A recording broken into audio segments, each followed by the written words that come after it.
पाहत आहात Loksamiksha news network आणि या आहेत आजच्या सुपरफास्ट न्यूज। या बातमीपत्राचे प्रायोजक आहेत नंदिनी कलेक्शन, फक्त महिलांचे परिपूर्ण दालन, माऊली निवास, कल्याण मंडपमच्या बाजूस, यशोधन नगर, परभणी। नमस्कार, मी प्रभू दिपके लोकसमीक्षा न्यूज नेटवर्क मध्ये आपलं स्वागत करतो। आपण पाहत आहात परभणीचं एकमेव बातमीपत्र Loksamiksha superfast. Red Apple exclusive MIDC परिसर परभणी। राज्यातील अन्य जिल्ह्यांप्रमाणेच परभणी जिल्ह्यातून सुद्धा महसूल प्रशासनानं हजारो व्यक्तींना वितरित केलेल्या बनावट जन्म दाखला प्रकरणामध्ये माजी खासदार किरीट सोमय्या यांनी आज परभणीचा दौरा करत महसूल आणि पोलीस यंत्रणेतील वरिष्ठ अधिकाऱ्यांबरोबर चर्चा केली। त्यातून बनावट लाभार्थ्यांची आणखीन एक यादी सादर करत प्रशासनानं या प्रकरणात आजपर्यंत केलेल्या कारवाईसह अन्य बाबींचा जाब विचारला। किरीट सोमय्या हे कडेकोट बंदोबस्तामध्ये आज दुपारी 12:30 वाजच्या सुमाराला येथील जिल्हाधिकारी कार्यालयात पोहोचले। त्या ठिकाणी जिल्हाधिकारी संजय सिंह चव्हाण यांच्यासह अतिरिक्त जिल्हाधिकारी, सर्व उपविभागीय अधिकारी, सर्व तहसीलदार व भारतीय जनता पार्टीचे नेते बाळासाहेब जाधव हे प्रामुख्याने उपस्थित होते। 1.5-2 तासाच्या बैठकीतून सोमय्या यांनी परभणी जिल्ह्यातील काही तहसील कार्यालयातून वितरित केलेल्या बोगस जन्मदाखले प्रकरणामध्ये गंभीर स्वरूपाच्या प्रतिक्रिया व्यक्त केल्या। या जिल्ह्यातून हजारो लाभार्थ्यांना बोगस प्रमाणपत्र वितरित झाल्यानंतर सुद्धा केवळ 7 बनावट लाभार्थ्यांच्या विरोधात गुन्हे दाखल करण्यात आले आहेत। उर्वरित लाभार्थ्यांच्या विरोधात कधी कारवाई होणार असा सवाल देखील किरीट सोमय्या यांनी यावेळी व्यक्त केला आहे। पुण्यातील एका लग्न इच्छुक मुलानं कुटुंबासह येऊन रितसर केरवाड इथं लग्न केलं। त्यानंतर वधूवर नवऱ्या मुलाच्या घराकडे पुणे इथं जाण्यास निघाले असताना अंबेजोगाई परिसरात चहा घ्यायला म्हणून वाहन थांबवलं असता संधी साधून लग्नात मिळालेल्या दागिन्यांसह नवरीनं पळ काढल्याची घटना 3 डिसेंबर रोजी उघडकीला आली आहे। पुणे येथील एक कुटुंब मुलाच्या लग्नासाठी मुलगी पाहण्यासाठी नातेवाईकांसह विवाह जमवणाऱ्या एजंट मंडळीच्या संपर्कात आले असल्याची संधी साधून विनायक जाधव, रेखा सूर्यवंशी, रंजना मोरे, नवनाथ बंडगिरे, प्रवीण कानेगावकर, पालम शहरातील मीना काकडे व माने नामक एका महिला यांच्या संपर्कात आले असता नवरा मुलगा व त्याच्या कुटुंबियांना पालम शहरात बोलावून पूर्वनियोजित कटाप्रमाणे बनावट आधार कार्ड तयार करून त्यांनी मुलीला दाखवलं। 2,90,000 रुपये रोख व 35,000 रुपये किमतीचं मनी मंगळसूत्र घेऊन मुलीचं लग्न केरवाडी शिवारातील हनुमान मंदिरावर लावून देण्यात आलं। त्यानंतर नवरा मुलगा हा नवरीला सोबत घेऊन पुण्याला आपल्या घरी जात असताना अंबेजोगाई इथं चहा घेण्यासाठी गाडी थांबली असता दागिन्यासह नवरी मुलगी फरार झाली आहे। या प्रकरणी नवऱ्यानं पालम पोलिसात धाव घेतली असून याबाबतची फिर्याद दिली आहे। परभणी शहरातल्या मोठा मारुती ते MIDC कॉर्नर या रस्त्याच्या अर्धवट राहिलेल्या कामाला सुरुवात झाली असून गेल्या अनेक वर्षापासून परभणीकरांना होणारा त्रास यामुळे कमी होतोय। सध्या देशमुख हाटील ते उघडा महादेव असं डांबरीकरणाचं काम जवळपास पूर्ण होत आलंय, तर सुपरमार्केट, नवामोंडा पोलीस ठाणे ते देशमुख हाटील या रस्त्याचं काम प्रगतीपथावर असल्याचं दिसून येतं। तीर्थक्षेत्र दत्तधाम या ठिकाणी आज सायंकाळी 6 वाजता हजारो भाविकांच्या उपस्थितीत दिगंबरा दिगंबरा श्रीपाद वल्लभ दिगंबरा अवधूत चिंतन श्री गुरुदेव दत्तच्या गजरामध्ये प्रचंड जयघोषात श्री दत्त जन्मोत्सव जल्लोषात साजरा करण्यात आला। या ठिकाणी दरवर्षीप्रमाणे याही वर्षी दत्त जयंतीच्या निमित्तानं संपूर्ण सप्ताहामध्ये गुरुचरित्र पारायणासह भरगत असे धार्मिक विधी, महाअभिषेक, भजन कीर्तनाचं आयोजन करण्यात आलं। दत्त जयंतीच्या निमित्तानं मंदिरामध्ये पहाटेच या तीर्थस्थानी श्री दत्तात्रयाच्या दर्शनाकरिता मोठ्या रांगा लागल्याचं दिसून आलं। त्याचबरोबर या ठिकाणी सकाळी महाअभिषेकास व अन्य धार्मिक विधींना सुरुवात झाली। दत्त जयंतीच्या निमित्तानं दरवर्षीप्रमाणे याही वर्षी मंदिराला आकर्षक रोषणाई आणि फुलांची सजावट करण्यात आली, तर 33x50 आकाराची सुंदर व भव्य अशी रांगोळी सुद्धा यावेळी काढण्यात आली होती। तर मंदिरामध्ये दीपोत्सव साजरा करण्यात आला। सततचे दवाखाने करून कंटाळलात? आता शेवटचा उपाय। डॉक्टर गोविंद कामटे यांचे बालाजी आयुर्वेदिक निसर्गोपचार केंद्राला भेट द्या।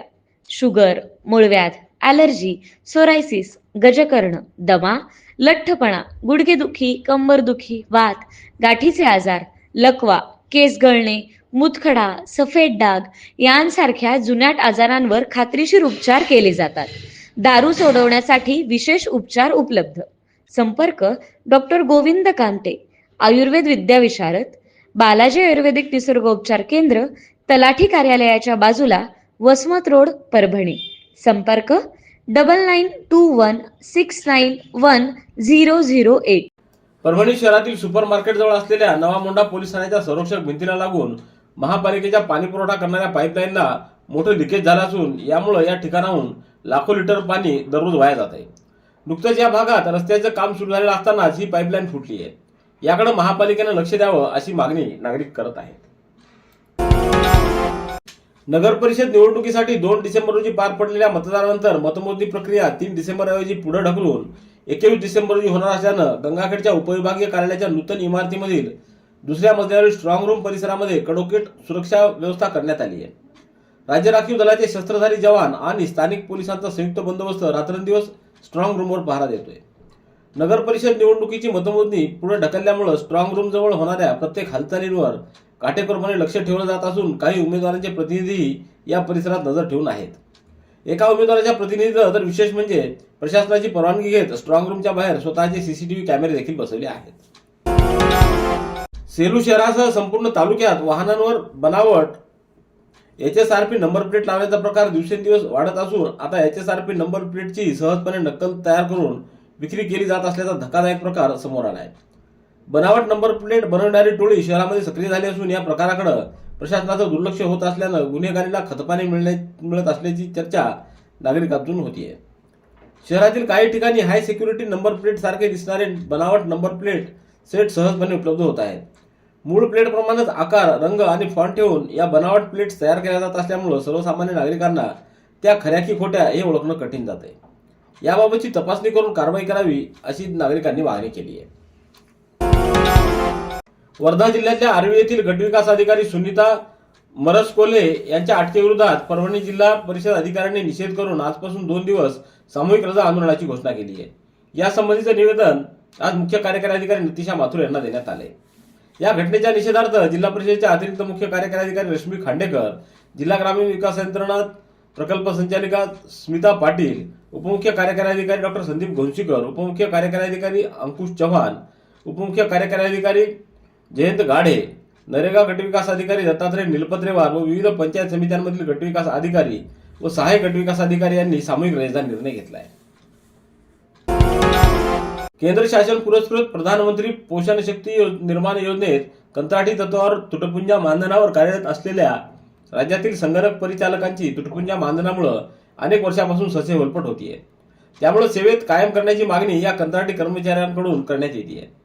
2010 पासून महाराष्ट्रात केंद्र शासन पुरस्कृत प्रधानमंत्री पोषण शक्ती निर्माण योजना म्हणजेच पूर्वीची शालेय पोषण आहार योजना कार्यरत आहे.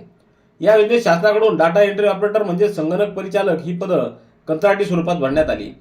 या कर्मचाऱ्यांना सुरुवातीला 6,000 रुपये एवढं अल्प मानधन देण्यात येत होतं. आजही हे कर्मचारी कंत्राटी स्वरूपातच कामावर आहेत. त्यांना कायमस्वरूपी सेवेत सामावून घ्यावं अशी मागणी करण्यात आली आहे. Red Apple furniture, smart furniture for smart people. Exclusive Parbhani शहरातील भव्य शोरूम रेड ॲपल एक्सक्लुझिव्ह, भारतातील स्मार्ट फर्निचर ब्रँड आता आपल्या परभणी शहरामध्ये. हो, आता आपल्या परभणी शहरामध्ये. या अंतर्गत ऑफिस, बेडरूम, डायनिंग, लिव्हिंग इत्यादी प्रकारचे फर्निचर आपणास मिळेल. Bedroom set, bed, dressing table, sofa set, कपाट, डायनिंग टेबल टीपॉय आणि स्टील फर्निचर इत्यादी सर्व प्रकारचे फर्निचर तेही आकर्षक किमतीमध्ये उपलब्ध आहे. एक वेळ अवश्य भेट द्या. रेड ॲपल फर्निचर, MIDC परिसर, भारतीय स्टेट बँकेच्या जवळ, परभणी. जनकल्याण सेवा संस्था आणि जनकल्याण नागरी सहकारी पतसंस्था यांच्या संयुक्त विद्यमानं आयोजित ह.बा. दळवी स्मृती व्याख्यानमाला यावर्षी 27व्या वर्षात पदार्पण करते. दरवर्षीप्रमाणे याही वर्षी व्याख्यानमालेचं भव्य आयोजन करण्यात आलं असून नामांकित वक्ते व अभ्यासू श्रोत्यांची उत्सुकता शिगेला पोहोचली आहे. वसमत रोडवरील श्री शिवाजी महाविद्यालयाच्या सभागृहामध्ये 7 डिसेंबर रोजी सकाळी 10 वाजता होणाऱ्या या एकदिवसीय व्याख्यानमालेमध्ये नवी दिल्लीचे वरिष्ठ पत्रकार आणि विविध राष्ट्रीय इलेक्ट्रॉनिक माध्यमांवरील चर्चासत्रातील तज्ज्ञ वक्ते हर्षवर्धन त्रिपाठी हे प्रमुख वक्ते म्हणून उपस्थित राहणार आहेत. बदलता भारत या अत्यंत समकालीन आणि महत्त्वपूर्ण विषयावर ते मार्गदर्शन करणार आहेत. गरजू व गंभीर आजारानं त्रस्त रुग्णांच्या उपचारासाठी मुख्यमंत्री सहायता निधी कक्षाकडून आर्थिक सहाय्य केलं जातं. मागील 7 महिन्यात परभणी शहरातील विविध रुग्णालयामध्ये भरती असलेल्या 804 रुग्णांना 6,69,31,00,000 रुपये एवढं आर्थिक सहाय्य मुख्यमंत्री सहायता निधी कक्षाकडून करण्यात आलंय. रुग्णांच्या सेवेसाठी जिल्हाधिकारी कार्यालयात मुख्यमंत्री सहायता निधी कक्षाची स्थापना करण्यात आली. या कक्षाचे प्रमुख वैद्यकीय अधिकारी डॉक्टर बालाजी पर हे आहेत. या कक्षामार्फत जिल्ह्यातील हजारो रुग्णांना दिलासा मिळाला आहे. मागील 7 महिन्यात कक्षानं रुग्णांच्या उपचारासाठी भरीव असं योगदान दिलंय. मे महिन्यात 66 रुग्णांना 55,45,000 रुपये एवढी मदत देण्यात आली. जून महिन्यामध्ये 89 रुग्णांना 79,37,000 रुपये, जुलै महिन्यात 111 रुग्णांना 92,65,000 रुपये, ऑगस्ट महिन्यामध्ये 106 रुग्णांना 88,20,000, सप्टेंबर महिन्यात 171 रुग्णांना 1,36,74,000, ऑक्टोबरमध्ये 133 रुग्णांना 1,03,95,000, नोव्हेंबरमध्ये 128 रुग्णांना 1,12,85,000 इतक्या रुपयाची आर्थिक मदत देण्यात आलेली आहे. ही रक्कम केवळ परभणी शहरातील एकूण 20 रुग्णालयात भरती झालेल्या रुग्णांना देण्यात आलेली आहे. भारतरत्न डॉक्टर बाबासाहेब आंबेडकर यांच्या महापरिनिर्वाण दिनानिमित्त 6 डिसेंबर रोजी स्टेशन रोड इथं डॉक्टर बाबासाहेब आंबेडकर यांच्या पुतळ्याजवळ रक्तदान शिबिराचं आयोजन करण्यात आले. या शिबिरात जास्तीत जास्त नागरिकांनी सहभागी होऊन रक्तदान करावं असं आवाहन लॉंग मार्च संघर्ष समितीच्या वतीनं करण्यात आले. ग्लोब स्पोर्ट्स अकादमीच्या वतीनं परभणीच्या ईदगाह ग्राउंडवर आयोजित Parbhani emerging cup 7 side football स्पर्धा 29 व 30 नोव्हेंबर रोजी संपन्न झाली. 17 वर्षाखालील मुलांचा या रोमांचक स्पर्धेला क्रीडाप्रेमींचा मोठा प्रतिसाद मिळाला. अंतिम सामन्यामध्ये फ्रेंड्स फुटबॉल क्लब परभणी आणि स्पोर्ट्समॅनिया अकादमी धुळे यांच्यात चुरशीची लढत झाली. निर्धारित वेळेत सामना अनिर्णित राहिल्यानं टाय ब्रेकरचा आधार घेण्यात आला. त्यामध्ये FCCनं 2-1 असा थरारक विजय मिळवत विजेतेपदावर नाव कोरलं. या सामन्याला हजारोंच्या संख्येनं उपस्थित राहून प्रेक्षकांनी खेळाडूंचा उत्साह वाढविला. तर यावेळी प्राध्यापक किरण सोनटके, सय्यद अब्दुल खालिद, अमर चौस आदींची उपस्थिती होती. भारतीय टपाल विभागानं 2025-26 या वर्षासाठी 28 सप्टेंबर रोजी घेतलेल्या दीनदयाळ स्पर्श टपाल तिकीट संग्रह शिष्यवृत्ती परीक्षेचा निकाल जाहीर करण्यात आलाय. या परीक्षेत परभणी येथील केंद्रीय विद्यालयाची इयत्ता 7वीतील विद्यार्थिनी प्रणाली प्रतापराव झिंजान ही प्रथम आली आहे. संपूर्ण महाराष्ट्रातून सर्व जिल्ह्यातून या परीक्षेला विद्यार्थी मोठ्या संख्येनं बसले होते. त्यात प्रणाली प्रतापराव झिंजान या इयत्ता 7वीतील विद्यार्थिनीची महाराष्ट्र राज्यातून निवड झाली असून त्याबद्दल प्रमाणपत्र व दरवर्षी 6,000 रुपये शिष्यवृत्ती दिली जाणार आहे.